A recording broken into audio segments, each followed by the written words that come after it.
Buenas tardes con todos. Buenas tardes, doctora Antonia Herrera. ¿Logran escucharme? Sí, doctor, sí lo escuchamos. Se escucha muy bien, ¿no? Muy bien, el día de hoy tenemos dos charlas, dos ponencias muy importantes, creo que es muy frecuente, ¿no? Acerca de encontrarse un pacientito en neonatología. ¿Quién no ha tenido, ¿no? Un paciente que haya convulsionado en neonatología, ¿no es cierto? Donde surge la duda de saber si es una convulsión o no, ¿no? Muy bien. Por eso vamos a hablar acerca de las crisis neonatales. Muy bien, las convulsiones en neonatología son el evento neurológico más común en los recién nacidos, ¿no? Es un evento muy común, ¿no es cierto? Como les dije, ¿no? ¿Quién no ha tenido en los servicios de neonatología un paciente que ha convulsionado, ¿no? La duda surge si fue o no una convulsión, o sea, una crisis, ¿no? La definición actual de convulsiones neonatales requiere, por si acaso, la detección de cambios paroxísticos en el electroencefalograma, ¿ya? Entonces, actualmente se viene utilizando un elemento, una herramienta diagnóstica, ¿no? Que es muy importante, ¿no? Para definir justamente lo que son la parte de las convulsiones neonatales, ¿no? La mayoría de los casos representan fenómenos sintomáticos agudos.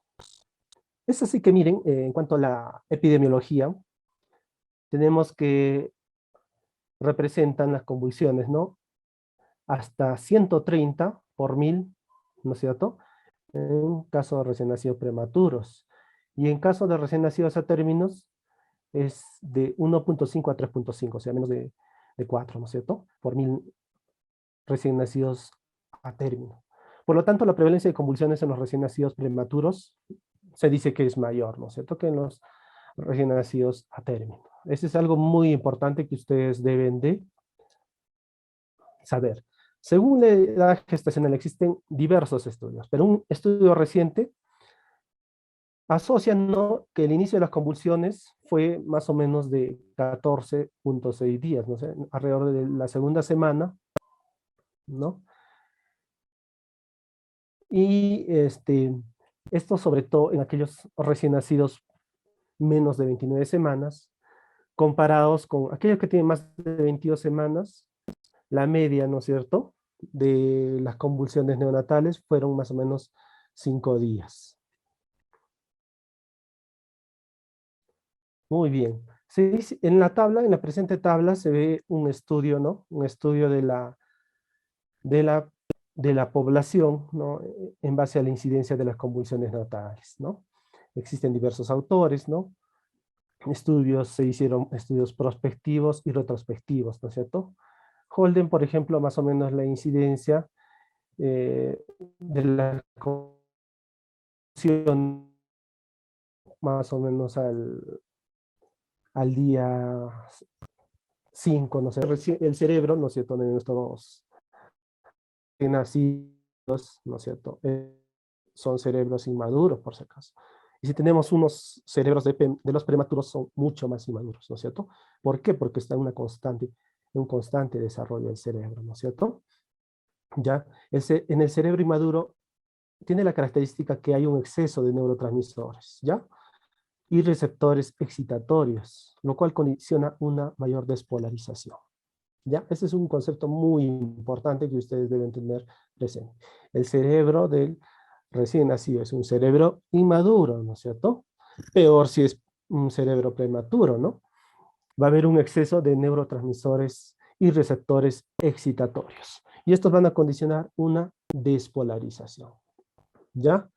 Las sinapsis excitatorias, ¿no?, maduran primero en relación a las inhibitorias en la vida postnatal, ¿ya? Entonces tenemos que las sinapsis excitatorias son las que van a madurar primero, ¿ya? Y esto así va a crear un desbalance en neurotransmisores, ¿ya? Tanto excitatorios como inhibitorios, los cuales nos van a llevar a una alteración también de la membrana celular. Como regla importante, ustedes cuando tengan una convulsión, una crisis en un recién nacido, ¿no es cierto? Que se presente una crisis generalizada, tónico-clónica, son extremadamente raras, ¿ya? Ustedes si presentan movimientos generalizados, ¿no? De inicio, traten de descartar que sea una convulsión. Puede ser cualquier otro tipo de movimiento, pero no que sea una convulsión. La característica es que las convulsiones en los recién nacidos sean focales, ¿ya?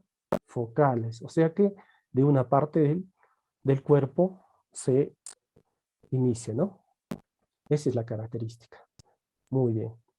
Eh, las crisis, por ejemplo, son raras, ¿no es cierto? En el primer mes de vida que sea generalizada. Luego del primer mes de vida pudieran encontrar crisis tónico-clónica generalizadas, ¿ya?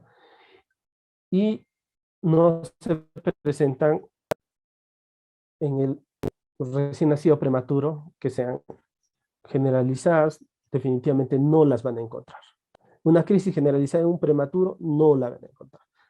Si hay una crisis generalizada, descarten que sea una convulsión. ¿Ya? El sistema límbico y las conexiones diencefálicas están más desarrollados en el neonato que la organización cortical cerebral. Movimientos oculares, cambios en la coloración de la piel, especialmente en la cara, movimientos bucolinguales, midriasis y apneas se pueden presentar.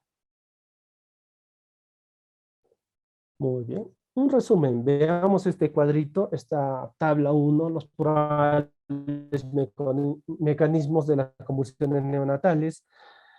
Tenemos, según la etiología, ¿no es cierto? Recordemos que las convulsiones neonatales más frecuentes que tenemos, ¿no? Son justamente por problemas metabólicos, ¿no es cierto? Ya sea problemas con el sodio, ¿no? También tenemos dentro de otras causas, ¿no es cierto?, de las convulsiones neonatales, ¿no es cierto?, la asfixia, ¿no es cierto?, esa hipoxemia, ¿no?, esa hipoxemia, la isquemia, ¿no?, las encefalopatías hipóxico-isquémicas, ¿ya? Los errores en metabolismo, ¿no es cierto?, como un de pirioxina u otras causas son un poco raras, ¿no es cierto? Entonces en la cabeza tenemos como causa de las convulsiones en los recién nacidos que presenten secundario a problemas metabólicos, a problemas de encefalopatía hipoxisquémica, de asfixia, ¿no es cierto? A problemas de errores innatos, pero que son un poco más raros, ¿no? Y es ahí donde surge la fisiopatología según la etiología, ¿no? Por ejemplo, en una hipoxemia, una hipoxemia, ¿no es cierto? Una isquemia, ¿qué va a decirse? Va a haber en el mecanismo, en la bomba de sodio-potasio, ¿no? Por disminución del ATP, ¿no? Igual, en la hipoglicemia, en la hipoxemia y en la isquemia va a haber un exceso de neurotransmisores excitatorios ya, ¿no es cierto? De por sí, ¿no es cierto? Como dijimos al inicio, el cerebro de recién nacido, ¿no es cierto? Es un cerebro inmaduro, ¿no es cierto? Donde predominan los neurotransmisores excitatorios, ¿no? ¿Ya? Muy bien. En cuanto a la deficiencia de la epinefrina, va a haber un defecto en cuanto a los neurotransmisores inhibitorios en relación con los excitatorios, o sea, va a haber mayor exceso de neurotransmisores. Igual, la hipomagnesemia, la hipocalcemia por sí, nos van a alterar la membrana, ¿no es cierto? La membrana con aumento de la permeabilidad al sodio.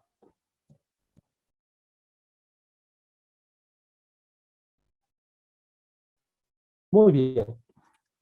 Durante la clasificación de las convulsiones neonatales o las crisis convulsivas neonatales, ¿no es cierto? Las convulsiones, la manifestación clínica, ¿no? Dijimos que eran convulsiones, ¿cierto? Pues, sutiles, ¿no? Tónicas, o mioclónicas. Bueno, como generalizadas. Generalizadas. El correlato electroencefalográfico de las convulsiones, comúnmente en las crisis sutiles, ¿no?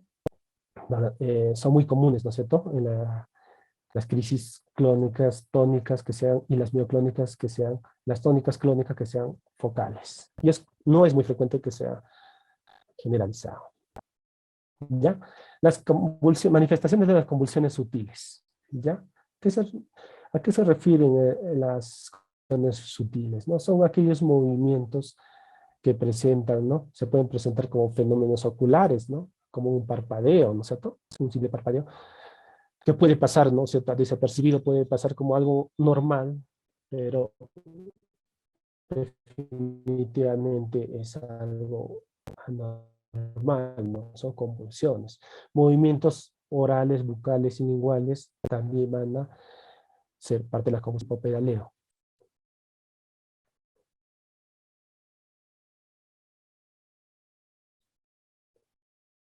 Muy bien. Acá tenemos un ejemplo.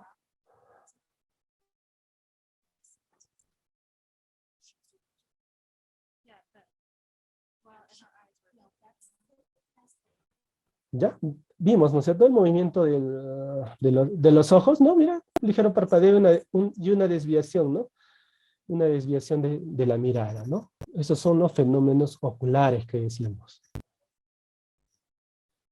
¿no es cierto? Dijimos que también se puede presentar como manifestaciones tipo chupeteo, ¿no? Movimientos buco, oro, ¿no es cierto? Orales linguales, ¿no es cierto?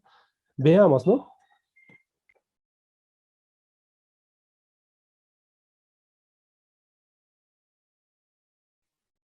Se ve, ¿no? Se ve, ¿no es cierto? Ven en el video. Esos son convulsiones sutiles, manifestaciones sutiles, ¿no? Y ustedes si ven, no sé, si le colocan un video electroencefalograma, un electroencefalograma, van a ver los cambios en el trazado eléctrico.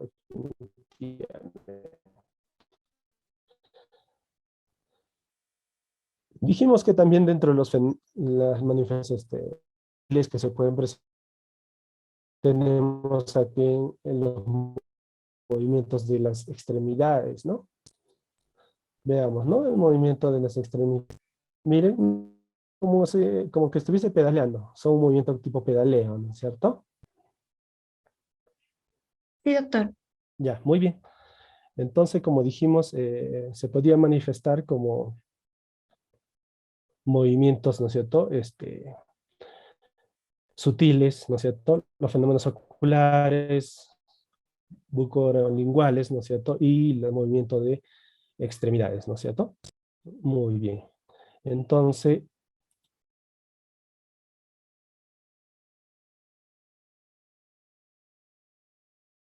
está avanzando, ¿no? La diapositiva. Sí, sí, doctor. Ya, muy bien. Entonces, dijimos que las convulsiones en los recién nacidos son de inicio focal, ¿no es cierto? Miren ustedes, ¿no? Los movimientos clónicos, ¿no? Movimientos clónicos, ¿no? De inicio en el miembro inferior, ¿no es cierto? En el miembro inferior izquierdo, ¿no? Ese es un movimiento clónico, una crisis clónica, ¿no es cierto? Veamos que no es generalizado, sino que inicia una parte. Como tips, yo les digo, ¿no es cierto? Si se duda que es una convulsión, ustedes pueden coger la extremidad. Si al coger cede, definitivamente puede ser que no sea una convulsión, no es una convulsión. La convulsión, ustedes van a coger la extremidad y va a haber un movimiento rítmico, ¿no es cierto? Muy bien. Miren, en el miembro superior izquierdo, ¿no es cierto? El movimiento rítmico, ¿no es cierto? Esa es una convulsión. Y ustedes van a coger la manito y van a ver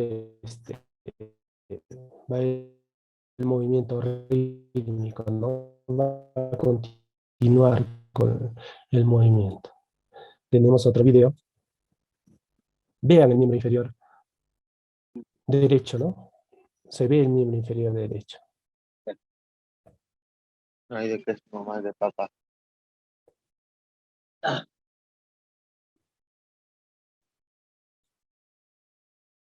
Muy bien.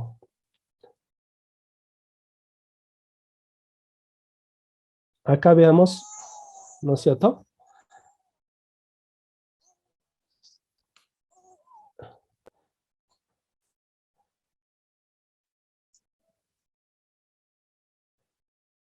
Vean, ¿no? Atentamente el movimiento de, ¿no es cierto?, de la cabeza y ven cómo extiende el brazo, ¿no es cierto?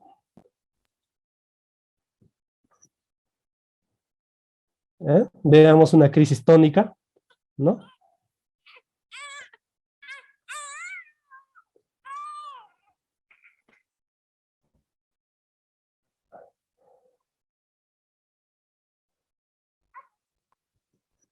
Se ve, ¿no? Se ve la crisis, ¿no? El movimiento del miembro superior, ¿no es cierto? Esa es una crisis tónica. Veamos otro video. Cómo extiende el miembro superior, ¿no?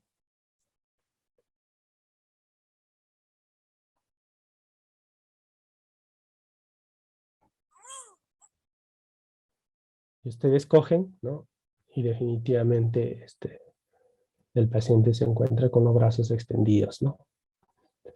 Veamos un video de una crisis mioclónica. Vean los miembros inferiores. Estén atentos al ver, ¿no? Miembros inferiores. Vean, ¿no? Como un sobresalto, ¿no? Un sobresalto a nivel de miembros inferiores. Volvemos a volver a repetir el video, ¿no?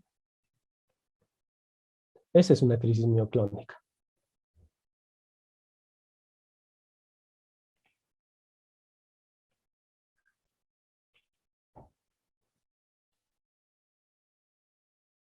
Muy bien. Ahora que ya sabemos las convulsiones, el tipo de convulsiones que se pueden presentar, ¿no es cierto? Como sutiles, ¿no es cierto? Se pueden presentar como tónicas, como clónicas o como mioclónicas de inicio focal, ¿no es cierto?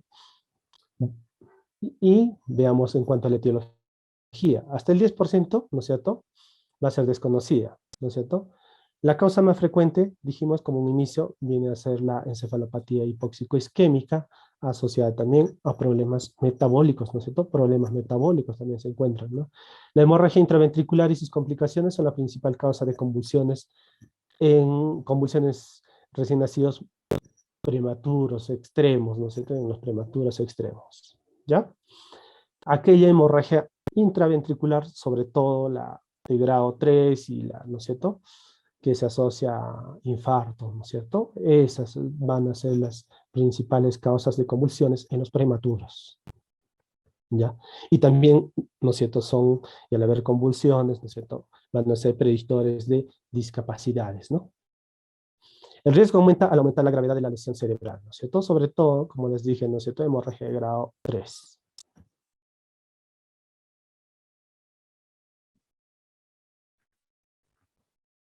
Ya, en cuanto a los factores, ¿no es cierto?, etiológicos, aquellos recién nacidos pretérmino y a término, en la tabla 2 veamos en el cuadro, ¿no es cierto?, la frecuencia, ¿no?, según este estudio, ¿no?, la encefalopatía hipóxico-isquémica va a la cabeza, en el a término, por si acaso, ¿no es cierto? Las hemorragias intracraneales, ¿no es cierto?, más frecuente en los pretérminos, problema de infarto cerebral, ¿no es cierto?, casi similar entre atérmino y pretérmino, aquellas malformaciones cerebrales, más frecuente en los atérminos que en los pretérminos, las infecciones, ¿no es cierto? Nos estábamos olvidando de las infecciones, ¿no? La sepsis, meningitis, ¿no? También son causas frecuentes de convulsiones, sobre todo en los atérminos, ¿no? Los problemas, ¿no es cierto?, aquellos metabólicos, ¿no es cierto?, como dijimos, ¿no?, la hipoglicemia, hipocalcemia, hipomagnesemia, errores innatos del metabolismo también. El carnísterus, ¿no? ¿Ya? El carnísterus también es causa de convulsiones, por si acaso, ¿no? ¿Ya? También problemas de dependencia, madres con drogadicción, que sean parte de un síndrome epiléptico, ¿no? O causas idiopáticas, ¿ya? Entonces acá tenemos la frecuencia, dijimos a la cabeza, los problemas de asfixia, ¿no? La encefalopatía hipóxico-isquémica, problemas de hemorragias, ¿no? Intracraneales, sobre todo en los prematuros, el infarto, las malformaciones cerebrales, la meningitis, ¿no? Y problemas metabólicos también, como causas, ¿no? De convulsiones.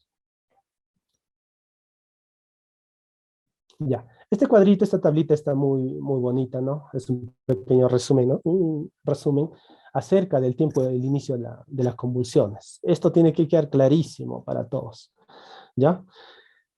Por si acaso, el inicio de las convulsiones, en caso de encefalopatía hipóxico-isquémica, generalmente son los primeros 3 días, ¿ya? Pasados los 3 días, es bien raro que convulsione, ¿ya? En caso de encefalopatía hipóxico-isquémica, los primeros días, ¿ya?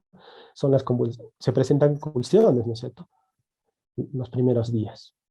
En caso de hemorragia intracraneal, se puede presentar en cualquier momento, ¿ya? En la hemorragia intracraneal, ¿no es cierto? Que dijimos que se presenta en prematuros, en prematuros, ¿no? La hemorragia intraventricular de grado 3, ¿no es cierto? Se puede presentar más en prematuros, ¿no? En prematuros se presenta, en cualquier momento, desde que nace hasta más de 3 días, ¿ya? Se puede presentar. Las infecciones, igualmente, las infecciones, ¿no es cierto? Las infecciones intracraneales, el inicio de las convulsiones pueden ser en cualquier momento. Defectos del desarrollo, también en cualquier momento. La hipoglicemia, hipocalcemia, definitivamente se presenta al inicio, ¿no? Los primeros 3 días se presenta, ¿no? ¿No? Como inicio de convulsiones según la etiología. Y otros problemas metabólicos generalmente igual, inician a los primeros 3 días. Cuando se presentan síndromes epilépticos, ¿no es cierto? Se puede presentar en cualquier momento. ¿Ya? Este cuadrito tiene que quedar muy claro, ¿ya? Muy claro para ustedes más o menos ver, apreciar el diagnóstico, ¿no? Hacer el diagnóstico, ¿no? Muy bien. Y como dijimos, del diagnóstico a la cabeza la clínica, ¿no? ¿No? Podemos llegar a un diagnóstico etiológico. ¿Necesitamos imagen? Sí necesitamos imágenes, ¿no? Hacer una neuroimagen, ¿no? Casi ya los hospitales nacionales, ¿no? Ya están contando con ecógrafo, el servicio de neonatología tiene su ecógrafo, ¿no? Y poco a poco el personal se va entrenando, ¿no? En lo que es ecografías, ¿no? Los neonatólogos, ¿no? Se están entrenando, ¿no? Aquellos donde no hay neurólogos pediatras, también, ¿no? Los radiólogos están adquiriendo más experiencia, ¿no? Se debe hacer. Tenemos a la mano la ecografía, ¿ya? También otra imagen que se tiene, la resonancia, ¿no? La resonancia. ¿Ya? Siempre en la clínica va a la mano, ¿no? Debe haber un correlato clínico electroencefalográfico, ¿ya? De esos movimientos. Y con ayuda de el electroencefalograma, ya en países más desarrollados, la mayoría de servicios de neonatología, de unidades de cuidados intensivos neonatales, ya cuentan con video electroencefalograma. Y yo les cuento la experiencia de México. En México, en el Hospital Infantil Federico Gómez, ya en los años, ya en 2015, 2016, ya se tenían todo, se tenía video electroencefalograma, ¿no? Ya el servicio de neonatología que contaba, ¿no? De UCI neonatal. Inclusive hay tienen tiene un área, ¿no? Destinada a lo que es el video electroencefalograma. Y se discuten, ¿no? Los casos, ¿no? Se discute todos los casos, ¿no? Los pacientes, ¿no? Ojalá que acá en Perú, ¿no? O sea, ya llegue esto, ¿no? Eh, cada servicio de neonatología, claro, cuente con lo que es un video electroencefalograma. Porque es muy importante, ¿no?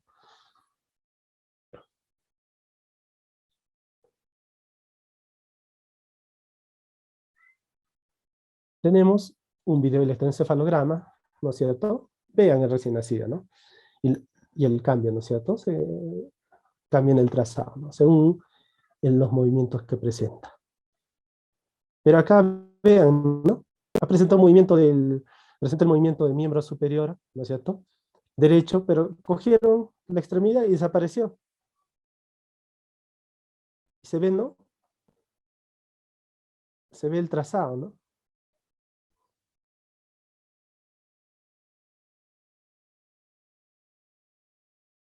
Por eso es importante el videoelectroencefalograma. ¿No es cierto? Ustedes ya, como dije, ¿no? En base en lo que tenemos a la mano es nuestra clínica, ¿no? Nuestra clínica a la mano, ¿no?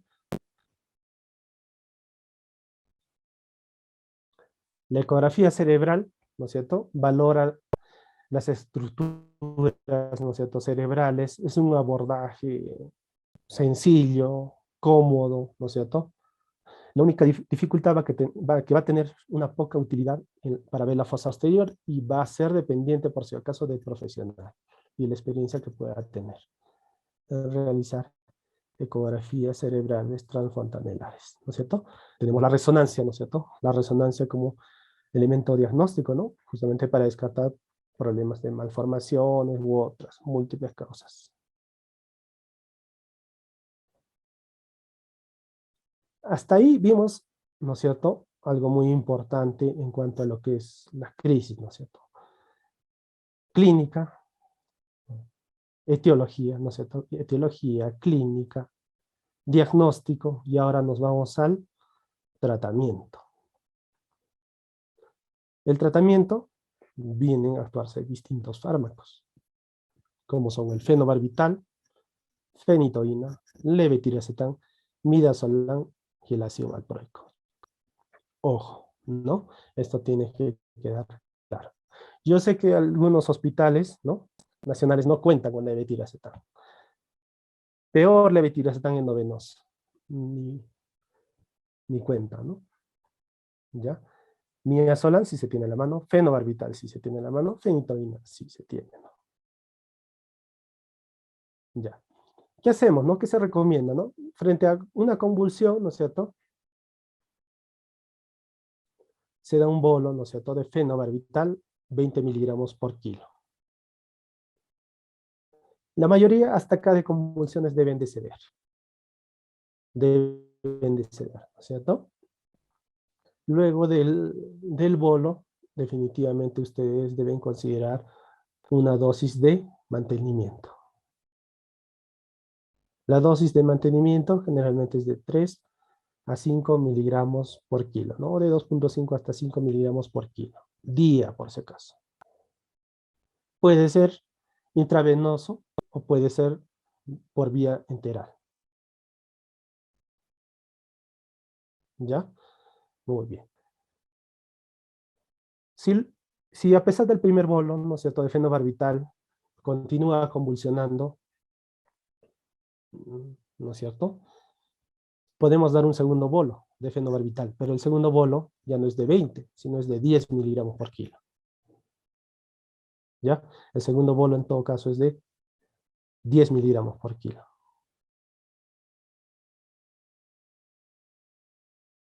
¿Ya? Hasta ahí debemos de controlar la mayoría de convulsiones. Pero existen convulsiones que a pesar del segundo bolo de fenobarbital, continúan, ¿no? Muy bien. Entonces acá tenemos dos opciones. O iniciamos levetiracetam intravenoso, pero como les dije, no se encuentra levetiracetam intravenoso en todos los hospitales, ¿no es cierto? Podemos iniciar fenitoína, ¿no es cierto? Fenitoína intravenoso. En bolo, igual, de 20 miligramos por kilo. Y aquellas que cuentan con levetiracetam, pueden iniciar levetiracetam. Si continúan las convulsiones, luego del primer bolo de fenitoína, el primer bolo de fenobarbital, el segundo bolo de fenobarbital, luego del bolo de fenitoína, y si tenemos levetiracetam, podemos usar también el levetiracetam. ¿Ya? Muy bien. ¿Ya? ¿Y qué pasa si continúan las crisis? Continúa convulsionando. Iniciamos midazolam, ¿ya? Puede ser en infusión continua o en bono, ¿no es cierto? De 150 a 200 microgramos por kilo, y en infusión a 60 microgramos por kilo por hora. Podemos ir incrementando, ¿no es cierto? Hasta llegar hasta 300 microgramos por kilo por hora, ¿ya?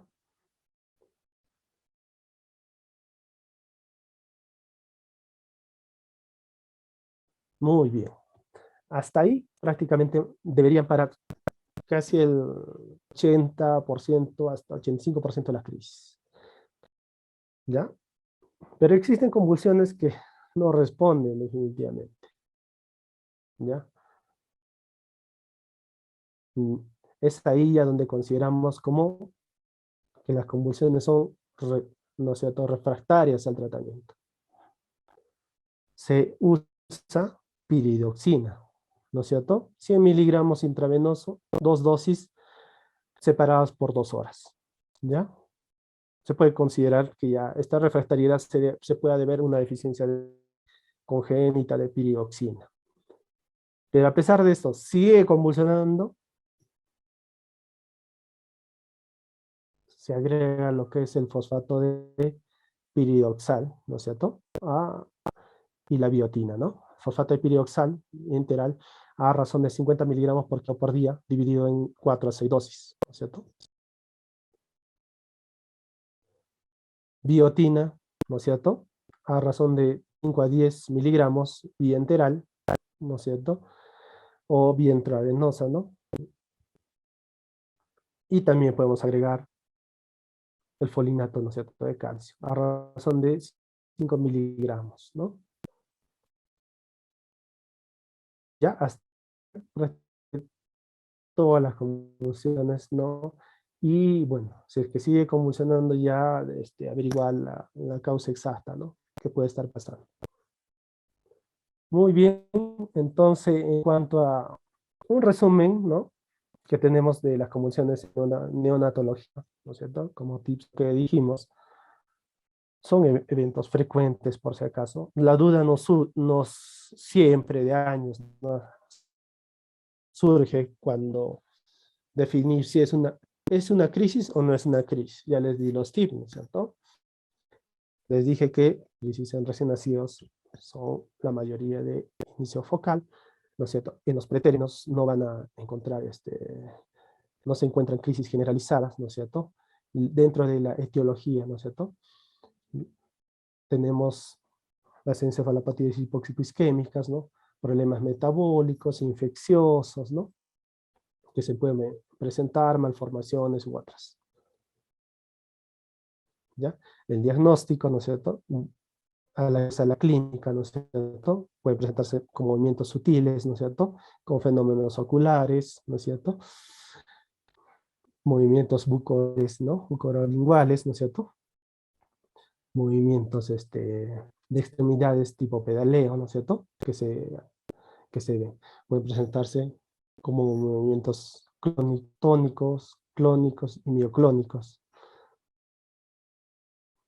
¿ya? Y el tratamiento, ¿no? El tratamiento que nos llevamos, las opciones de tratamiento fenobarbital, puede ser hasta 2 bolos, fenitoína, levetiracetam, midazolam, y ya consideramos una epilepsia refractaria, no a todo prácticamente se debe sospechar de errores innatos del metabolismo como deficiencia de piroxina, ¿no?, para la cual sea piroxina, no sé, todo el fosfato de piroxal, biotina, folinato de calcio, y ya, investigar las causas. Muy bien, eso fue todo en cuanto a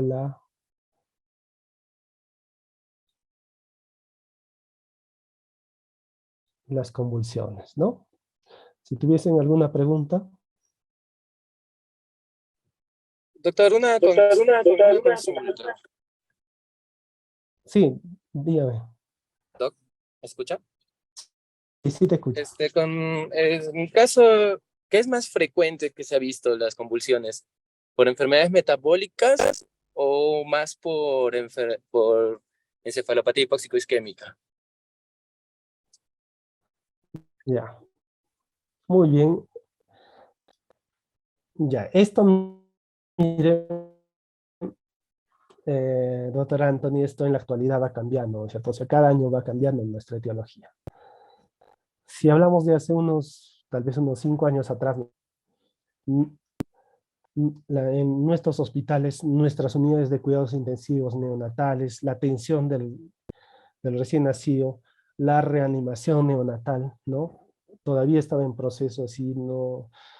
De un constante aprendizaje, no había mucha experiencia, ¿no? Ahí es donde se encontraba bastantes problemas, inclusive los problemas, no se hacían los buenos controles, mire, desde ginecología no se hacía buenos controles, buen seguimiento prenatal no se hacía, ¿no? No se hacía buen seguimiento prenatal, inclusive, ¿no? Ya, es por eso que no, o sea, definitivamente lo que son las encefalopatías hipoxipisquémicas era muy común ver, ¿no? Hace 5 años atrás es común verlo. Actualmente, gracias a los avances, ¿no? De la misma ciencia, al conocimiento, a la dedicación, ¿no es cierto? A los buenos controles prenatales que se está haciendo, al seguimiento oportuno de la gestante, ¿no? A la experiencia ya, implementación de lo que son los servicios de neonatología, cuidados intensivos neonatales a nivel nacional, esto está disminuyendo. Pero todavía está presente, ¿ya? Está presente en, en la población, y si comparamos, ¿no? A la cabeza siempre problemas de asfixia, ¿no es cierto? Y problemas debajo, problemas metabólicos, ¿no? Hipoglicémico, hipocalcemia, todo eso. ¿Ya? Muy bien. ¿Alguna otra pregunta? Lo que es en el caso de a términos, ¿verdad? En prematuros aún sigue siendo la hemorragia intraventricular. Exacto, la hemorragia intraventricular, como causa de, ¿no es cierto?, convulsiones. Y ustedes saben, ¿no es cierto?, la hemorragia intraventricular es muy frecuente en aquellos recién nacidos menores de 31, menores de 32 semanas, ¿no? Es frecuente, ¿no es cierto?, 28, 27, ¿no? Es frecuente, ¿no? Y con complicaciones, ¿no?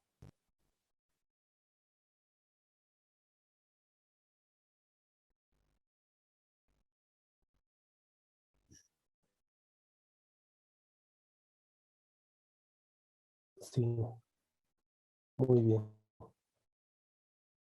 Muy bien, ¿alguna otra pregunta más? En el chat, doctor, están preguntando cuánto dura el tratamiento de las convulsiones en un paciente con asfixia. Ya, esto va a depender, pues, ¿no? O sea, definitivamente cuando tenemos una asfixia, ¿no es cierto?, una encefalopatía hipóxico-isquémica, ¿no es cierto?, ustedes, según la valoración que se tiene, ¿no es cierto?, según la escala de Sarnat o de Thompson, ¿no es cierto?, paciente con un Sarnat 2, ¿no?, es donde se presentan convulsiones, ¿no? Y dijimos que las convulsiones se presentan los primeros 3 días, ¿no? Se puede dar fenobarbital, ¿no? La duración va a depender, ¿no es cierto?, por ejemplo, si es severo o es moderado, ¿no es cierto? Generalmente el tratamiento es entre 2 semanas, ¿no? Puede prolongarse hasta el mes inclusive, con fenobarbital, ¿no? Y se va titulando, ¿no? Según la respuesta.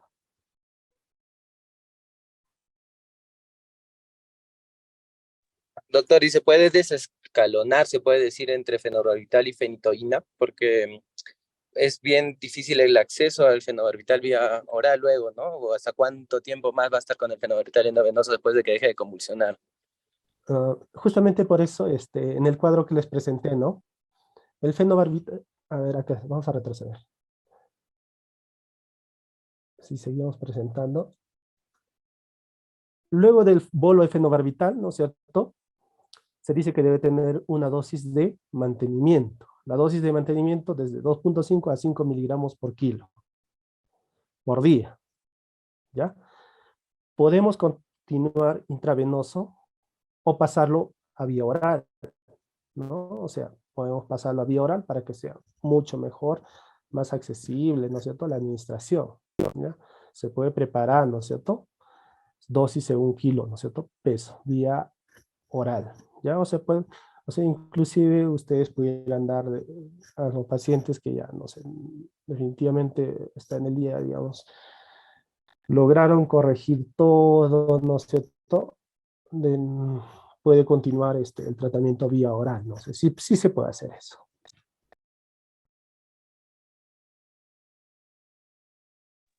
¿Y hasta cuánto tiempo continuaríamos con el tratamiento vía oral? ¿Cuánto tiempo más después de la última convulsión? Como para suspenderlo ya definitivamente. O Por lo va- menos por lo menos, claro, eso va a depender, ¿no?, de la causa, de la etiología, por lo menos un par de semanas, ¿no?, puede durar con tratamiento.